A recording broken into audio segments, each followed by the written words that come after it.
Vamos então com a previsão do tempo. Guilherme Borges lá na Clima Tempo.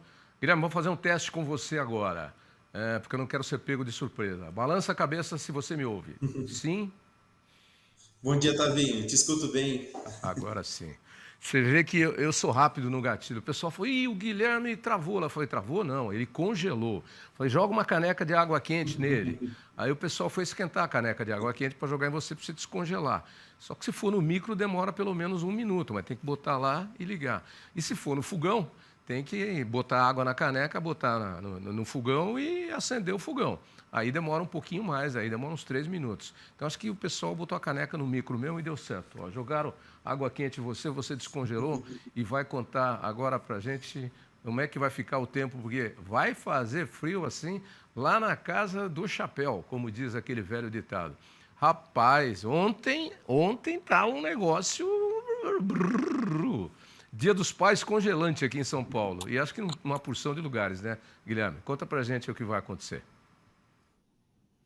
Exatamente, Tavinho. A gente teve um frio bastante presente no centro-sul brasileiro, né, ao longo desse final de semana, e a gente deve ter ainda uma presença desse frio nesse início de semana. Olhando principalmente pelas imagens de satélite do momento, a gente vê, pode dizer assim, né, o que está causando esse frio mais presente, né? Como a gente pode ver na banda de nebulosidade ali que se desloca entre, né, o sudeste, pegando o Espírito Santo e também a Bahia, a frente fria caminhando em direção à região mais norte brasileira. Esse sistema está puxando esse frio mais presente de maneira mais efetiva. E já no próximo mapa a gente vai poder ver, né, que, embora o sol predomine de maneira muito efetiva pelo centro-sul brasileiro e pegando boa parte da região central brasileira, a gente tem essa condição de temperaturas mais baixas. A gente tem pouca chuva, tá? Destaque para as áreas em verde, pegando áreas do Espírito Santo, áreas da Bahia também, algumas áreas ali também da região norte do Brasil, pegando principalmente o centro-norte do Amazonas, região mais noroeste do Pará e a região de Roraima, e algumas áreas ali também do Maranhão, áreas do litoral do Piauí, também do Ceará, onde a gente tem previsão de pancadas de chuva. Mais para a faixa norte, as instabilidades concentradas pelo calor e umidade característico, e as áreas principalmente em verde, pegando o litoral do sudeste e do nordeste, estimulada por essa frente fria que avança, favorecendo esse cenário de pancadas de chuva.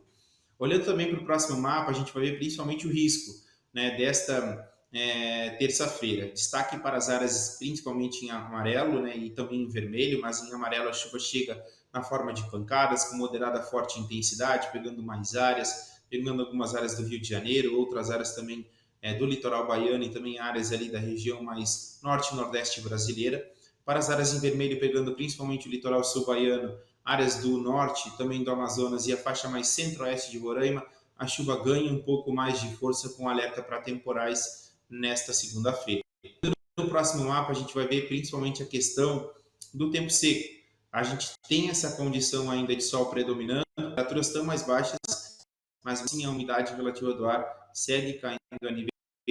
Nessa área em amarelo, boa parte do oeste, áreas do sudeste, interior do nordeste, faixa mais bem da região norte do Brasil, a gente vai ter umidade relativa do ar caindo abaixo dos 30 nessas áreas em amarelo. As áreas pegando principalmente áreas de Minas Gerais, região sul de Goiás, faixa mais sudeste também do estado do Mato Grosso e algumas também ali do interior baiano, a gente vai ter a umidade relativa do ar caindo abaixo dos 30%, né, abaixo de 30 e também abaixo dos 20, né, abaixo dessa região em vermelho mais intensificada, né, ficando nesse limiar de alerta definido pela OMS. No próximo mapa, a gente vai ver a condição para as temperaturas que se elevam de maneira mais significativa ao longo do dia de hoje. Destaque principalmente para a região norte brasileira, pegando o centro-norte como um todo, pegando áreas do Mato, né, pegando essa região também aí de Palmas, a região do Pará, a gente tem temperaturas se elevando com facilidade ao longo do dia. As máximas na capital, por exemplo, Palmas deve chegar ao 35, a gente tem Rio Branco chegando com máxima de 32 hoje, enquanto essa região norte brasileira é muito quente, o centro-sul já com temperaturas mais pela presença de ar polar. O destaque do Alegre, que a máxima não passa dos 17 graus hoje, e a gente também tem Curitiba com máxima de 18. Na capital paulista, a máxima também deve ficar na casa dos 18, o friozinho do final de semana, Tavinho, ainda deve continuar nesse início de semana. No próximo mapa, a gente vai ver principalmente a questão. A gente tem amanhã uma mínima bastante baixa ainda. Porto Alegre tem mínima prevista de 5 graus. A gente tem Curitiba com mínima prevista de 4 graus. Florianópolis tem mínimas só de 7. Destaque também para a capital paulista, onde a mínima deve ficar na casa dos 9 graus.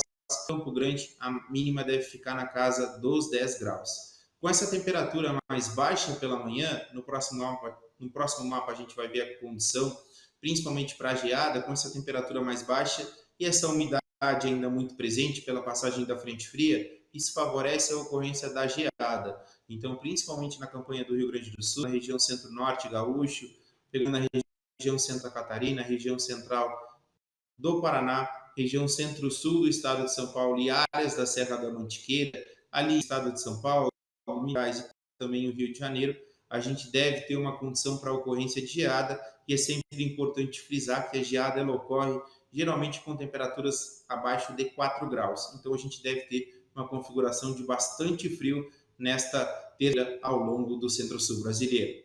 No próximo mapa, a gente vai ver a questão principalmente da chuva para os próximos dias. A gente vê uma configuração de tempo bastante seco, principalmente no centro-sul brasileiro. A gente vê pancadas de chuva ocorrendo principalmente no litoral do sudeste, algumas áreas também do litoral do nordeste, com acumulados entre 5 e 15 milímetros, muito estimulado pela circulação do mar para o continente. Já para a região norte brasileira, a gente tem essa concentração das instabilidades, mas como eu falava para você também lá no início, né, no início deste mês, essa chuva agora dessa virada da quinzena deve ser um pouco mais comedida em comparação a essa chuva do início de agosto. Então a gente deve ter ao longo dos próximos acumulados aí na região noroeste do Amazonas, pegando também a região de Roraima, a região mais noroeste do Pará, entre 40 e 50 milímetros, um pouco mais frios que o início de agosto. No próximo mapa, a gente vai ver a condição para chuva mais para entre 17 de agosto, né, e também dia 21 de agosto. Essa condição um pouquinho mais avançada em questão da chuva. A gente vai ver que a chuva retorna para os estados do sul, também algumas áreas do sudeste, pegando ali o litoral de São Paulo. Isso estimulado por algumas frentes frias que vão passar nesse período. Isso vai trazer mais umidade para algumas áreas, justamente por esse deslocamento desses sistemas, trazendo pancadas de chuva. Os acumulados devem variar sobre o Rio Grande do Sul, Santa Catarina e também áreas do Paraná, entre 15 e 30 milímetros de chuva.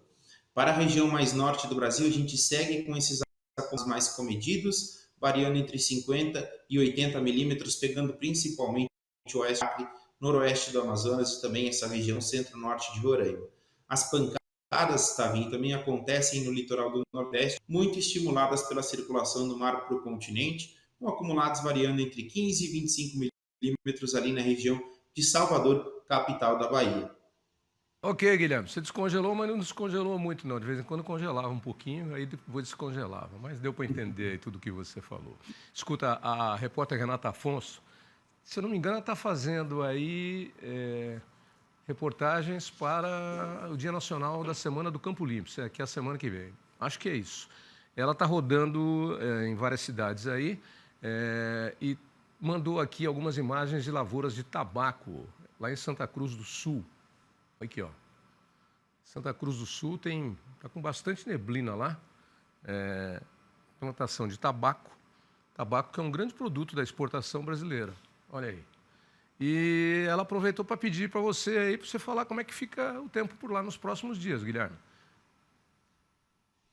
Então, Tavinho, olhando principalmente, até preparei uma artezinha aqui para a gente verificar como vai ficar as temperaturas. Esse quesito das temperaturas, né, Tavinho, que favorecem essa condição de temperaturas mais baixas, como a gente vai poder ver no gráfico agora, a gente tem essas temperaturas em gradual elevação, principalmente as temperaturas mínimas, tá, Tavinho?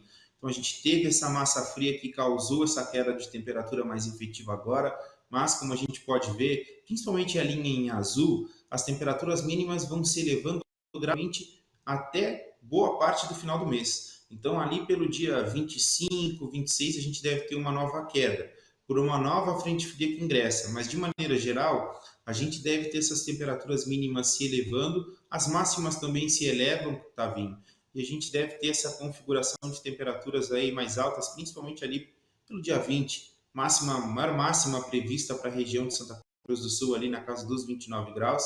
E essa temperatura menor mínima que a gente tinha prevista, né, para esse período de 30 dias, era nesse início do mês agora, que registrou. E a tendência é que a gente tenha uma queda, como falei para você ali pelo dia 26, não é uma queda tão efetiva como agora, deve deixar as temperaturas ali também na casa dos 7 graus, entre 5 e 10 graus, depois as temperaturas retornam a se elevar, né? E aí depois a gente já entra, principalmente no mês de setembro, onde as temperaturas já são um pouco mais elevadas em comparação de agosto, e a tendência é que a gente tenha temperaturas tanto mínimas quanto máximas, tá vindo um pouquinho mais elevadas, na casa dos 10, 15 graus. Eu sei que é uma condição de temperaturas ainda baixas, mas olhando principalmente para os padrões do Rio Grande do Sul, a gente deve ter mais um evento de frio mais significativo aí para o final do mês.